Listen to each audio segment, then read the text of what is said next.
नमस्कार, स्वागत है आपका। आपके साथ मैं हूं अमित गर्ग शुक्ला। चलिए देखते हैं खबर 1 मिनट, यानी 1 मिनट में खबरों का पूरा विश्लेषण। सीएम योगी ने 100 दिन का टारगेट सभी मंत्रियों को सौंप दिया, यानी अगले 100 दिन में उत्तर प्रदेश में क्या क्या काम होगा, इसका पूरा प्लान तैयार कर लिया गया है। मंत्रियों की मौजूदगी में आज हर विभाग की ओर से मुख्यमंत्री को कामकाज की जानकारी दी गई। अगले कुछ दिन बाद सभी मंत्री अपने अपने विभाग का रोडमैप मुख्यमंत्री के सामने रखने वाले हैं। और जो प्रेजेंटेशन था वह विशेष तौर से सभी मंत्रालयों को 10 सेक्टर में बांट करके और अगले 100 दिन में हम लोग क्या क्या करेंगे, यह एक प्रेजेंटेशन के माध्यम से योजना बनाई गई है, लक्ष्य रखा गया है और उसका परिणाम बहुत बेहतर होगा और उत्तर प्रदेश में एक नई क्रांति आएगी। वहाँ की जो नदियों में रेंचिंग है और अधिक मतलब एक लक्ष्य निर्धारित किया गया है कि हम लोग 9 सेंटीमीटर के बच्चे डाले जाएंगे। फिर हम लोग जो पट्टों में जो नए हेक्टेयर नए क्षेत्र को बढ़ाया जाएगा, 100 दिन के अंदर लगभग 750 हेक्टेयर का लक्ष्य निर्धारित किया गया है। और मछली का जो उत्पादन होता था, जो जीरे का, वो हेचरी के अलावा जो उनको ग्रोथ कराने का है, मॉर्टेलिटी रेट रोकने के लिए कि अधिक से अधिक हमारे बच्चे बच सकें और जिंदा रह सकें उनको, तो उसके लिए ग्रोथ के लिए उन्होंने 100 दिन का टाइम रखा है। गोरखनाथ मंदिर में जवानों पर हमले के आरोपी मुर्तजा की पूर्व पत्नी ने दावा किया है कि वो मानसिक रूप से बीमार नहीं है। न्यूज 18 से एक्सक्लूसिव बातचीत में पूर्व पत्नी का कहना है कि मुर्तजा बहुत कम बोलता था और शादी के बाद मां के साथ मिलकर परेशान करता था। इस बारे में हम कुछ नहीं कह सकते क्योंकि हमारा कोई बहुत लंबा रिश्ता नहीं था, हम उसको ज़्यादा जानते नहीं थे। उसकी फैमिली में मेंटली सब टॉर्चर करते थे, हम भी वहाँ नहीं रह सकते थे। फिर उन लोगों ने भी यही समझा कि हमारा माहौल अलग है डाइवोर्स देने का, तो वो लोग भी दे दिए और हम लोग भी उस चीज़ के लिए एग्री थे। शादी हुई थी, पर कुछ दिन बाद ही अहमद के साथ मतलब मेरा कुछ भी मेरे उससे बातचीत बहुत कम थी। वो बोलता बहुत कम था, वो अपनी फैमिली मतलब अपने पापा मम्मी के साथ ही ज़्यादातर टाइम स्पेंड करता था। मुर्तजा की पूर्व पत्नी से पूछताछ करने यूपी एटीएस की एक टीम जौनपुर के तारापुर गई थी। एटीएस की पूछताछ के बाद न्यूज 18 से बातचीत में उन्होंने कहा कि आतंकी संगठन का पता नहीं, क्योंकि वो कम बात करता था। गोरखपुर मंदिर में हुए हमले के मामले की जांच में जुटी एजेंसियों को गहरी साजिश की आशंका है। आरोपी हमलावर मुर्तजा अब्बासी के लैपटॉप में कई भड़काऊ वीडियो मिले हैं, तो उसके कमरे से भी कई अहम दस्तावेज मिले हैं, जिसे पुलिस ने सील कर दिया है। मुर्तजा को लेकर सबसे बड़ा खुलासा ये है कि वो कट्टरपंथी इस्लामिक फोरम से जुड़ा था। सोशल मीडिया पर एक्टिव रहने के लिए इंटरनेशनल सिम का इस्तेमाल करता था और इस्लामिक कट्टरपंथ के वीडियो भी देखा करता था। जन्नत और अल्लाह की बात ये 2017 में इसके दिमाग में आने लगी थी।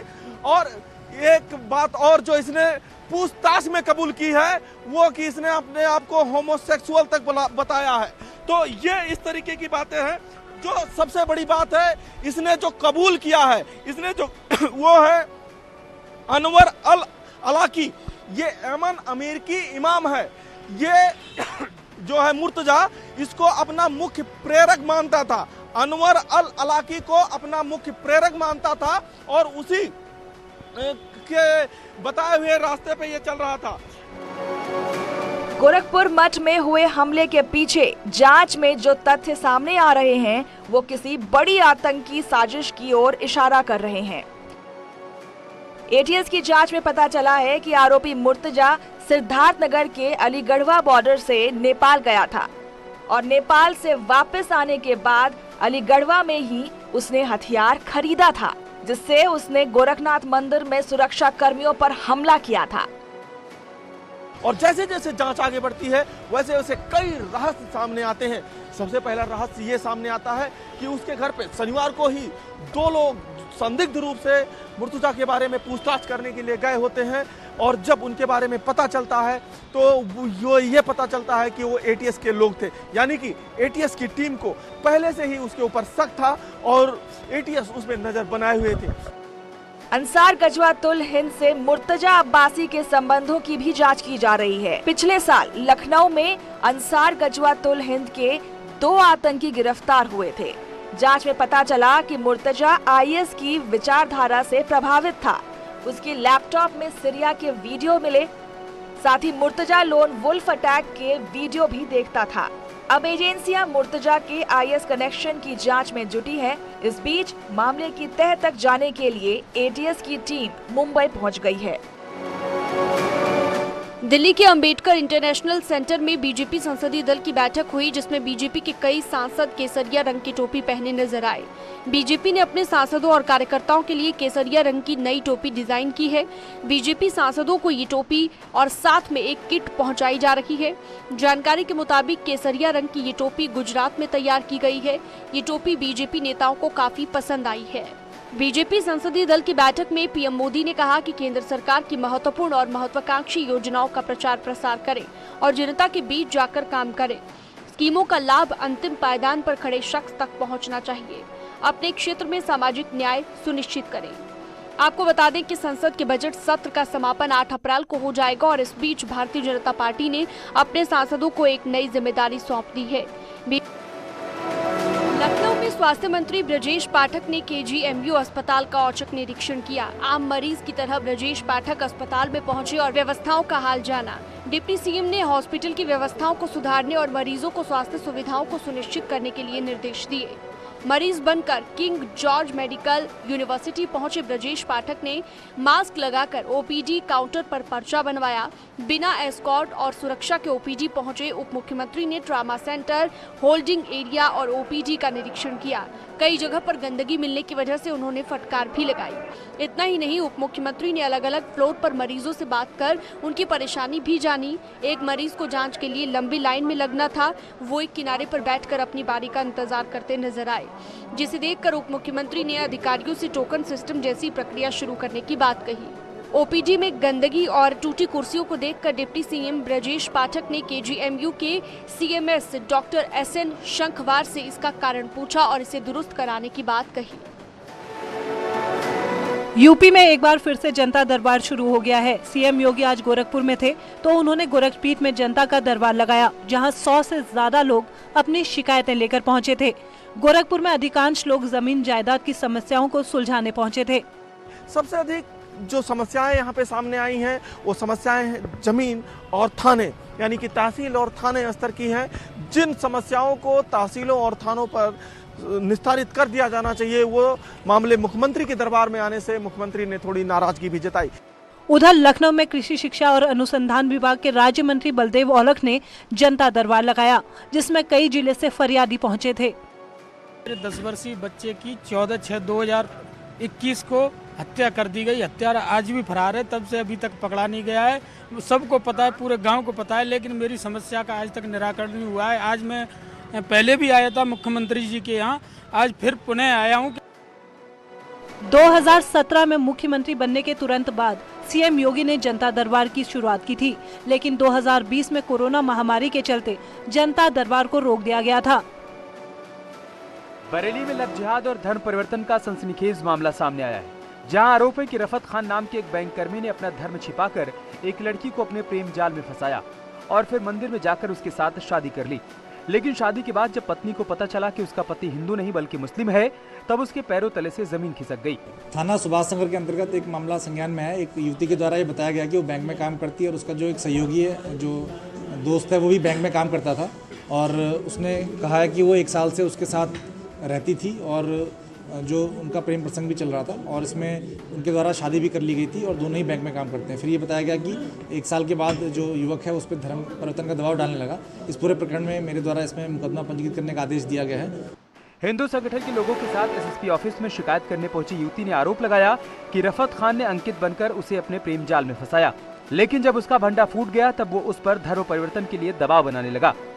युवती ने एक और सनसनीखेज आरोप लगाया है कि युवक पहले से शादीशुदा था और उसने उससे अपनी शादी के बाद छिपाई थी।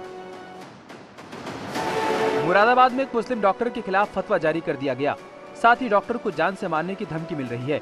मुस्लिम डॉक्टर के खिलाफ फतवा इसलिए जारी किया गया क्योंकि वो आरएसएस के कार्यक्रम में शामिल हुआ था और फूल बरसाए थे। कुछ लोगों को डॉक्टर की बात पसंद नहीं आई और उसके खिलाफ इस तरह का फतवा जारी कर दिया। वो मेरे घर के सामने से निकलना था, तो मैंने उसमें मेरी फैमिली ने पूछा कि बारिश की, उसमें लोग बारिश की, इसी को लेकर ये इमरान हाफिज जी ने जो है मेरे ऊपर फतवा जारी कर दिया और जान से मारने वालों को 1 लाख रुपए के इनाम से इस तरह से मस्जिदों में इसने ये पर्चे डाले सब, और ये उसमें वीडियो फुटेज में भी आया है कि ये डालते हुए पकड़ा गया है। दुकानों पे भी इनने रात के 5:02 पे पर्चे डाले थे। इसी टाइप का ये है। अब इसमें जो आगे आता है इसका भाई भी हो सकता है इरफान। आरोपी ने डॉक्टर को जान से मारने वाले को 1 लाख रुपए का इनाम देने का ऐलान किया था। डॉक्टर के खिलाफ जारी फतवे में उसे गांव से खदेड़ने और मस्जिद में नहीं घुसने देने की धमकी दी गई है। वहीं शिकायत के बाद पुलिस ने आरोपी के खिलाफ केस दर्ज कर उसे हिरासत में ले लिया है।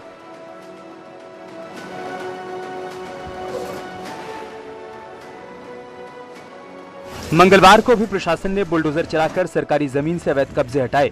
प्रशासन ऐसे स्थानों को चिन्हित कर चुका है जहां अवैध कब्जा कर निर्माण करवाया गया था। इसी कड़ी में जिला प्रशासन दुकानों के बाहर अवैध कब्जों को बुलडोजर से ध्वस्त करवा रहा है। बाकायदा लोगों को अवैध निर्माण खुद गिराने के लिए नोटिस भी दिया गया, जिसके बाद प्रशासन ने कार्रवाई की। पूरी प्रक्रिया के साथ इनको चेतावनी भी दी गई थी और नोटिस भी दिया गया था। नोटिस तामीला भी कराया गया था और फिर अनाउंस भी कराया गया था। उसके बाद ये कार्रवाई की जा रही है। उधर कासगंज में भी प्रशासन ने दुकानों के बाहर हुए अवैध कब्जों को ध्वस्त कराया। देर शाम प्रशासन की टीम अवैध निर्माण गिराने पहुंची थी।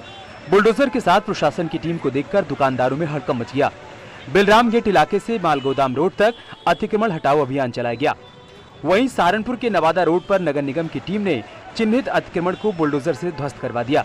साथ ही अतिक्रमणकारियों को सख्त कार्रवाई की चेतावनी भी दी गई। ग्रेटर नोएडा में प्रशासन ने नोटिफाई जमीन को कब्जा मुक्त करवाया। जाजर गांव में यमुना अथॉरिटी ने कार्रवाई की।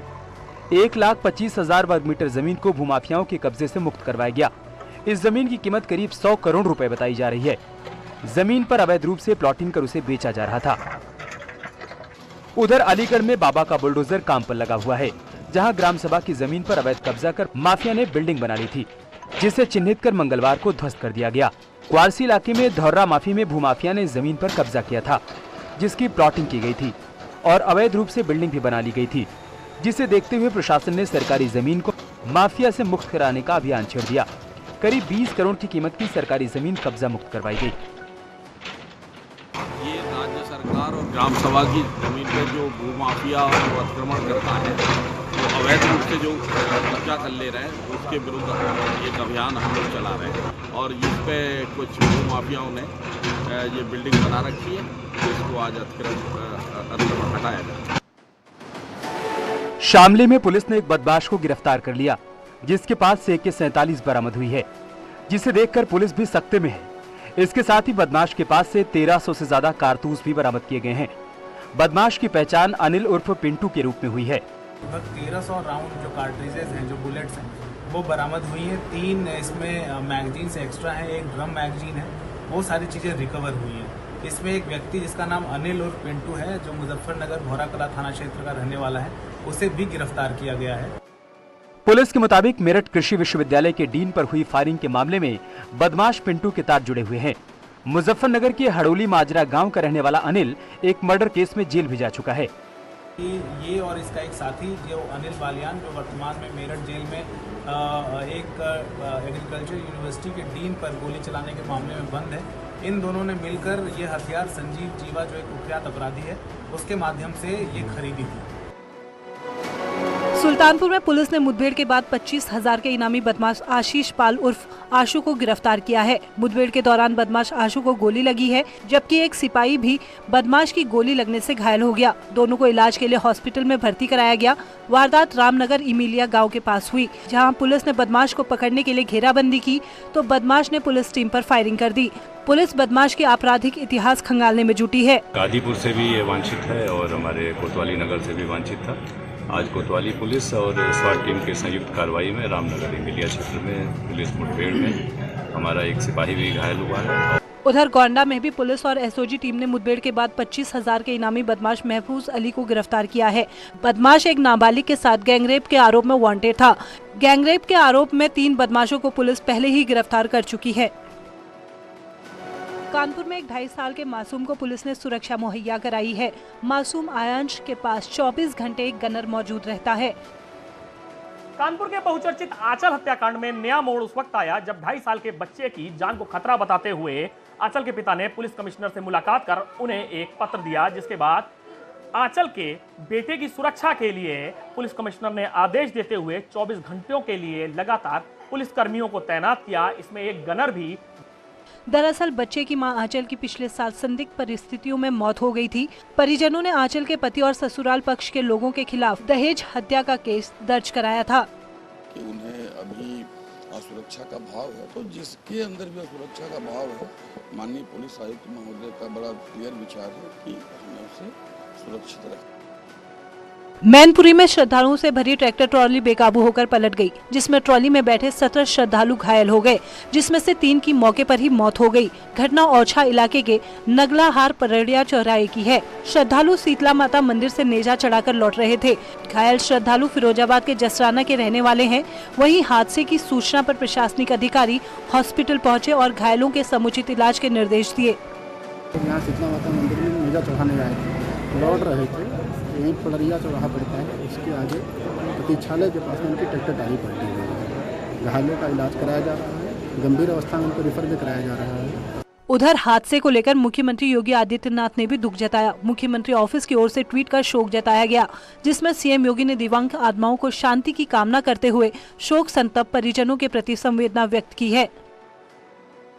अयोध्या के कैंट इलाके में एक तेज रफ्तार बस फ्लाईओवर के पास पलट गई, जिससे 3 लोगों की मौके पर ही मौत हो गई, जबकि 30 से ज्यादा यात्री घायल हो गए। हादसा लखनऊ गोरखपुर हाईवे पर हुआ, जहां मुमताज नगर के पास दिल्ली से सिद्धार्थ नगर जा रही बस फ्लाईओवर पर ओवरटेक करने के चक्कर में रेलिंग से टकराकर पलट गई। हादसे के बाद घायलों में चीख पुकार मच गई।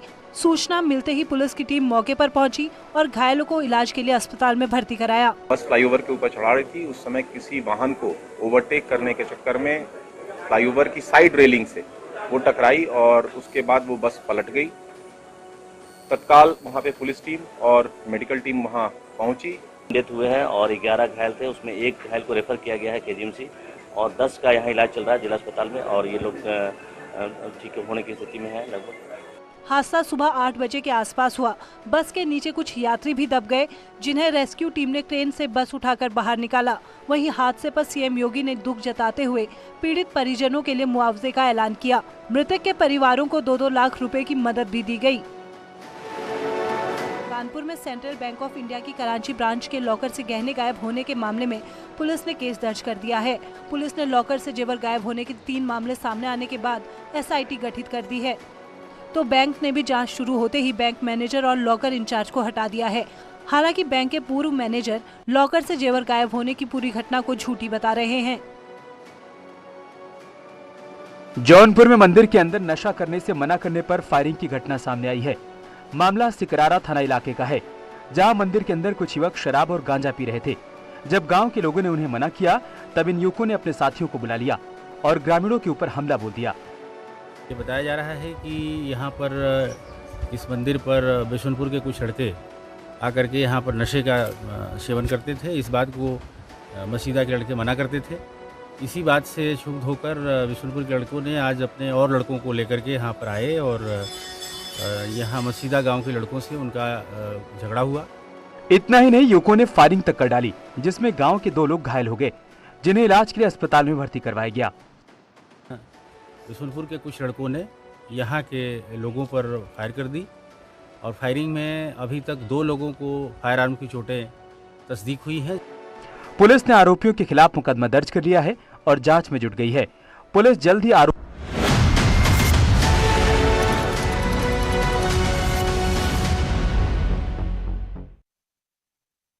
इमरान खान की कुर्सी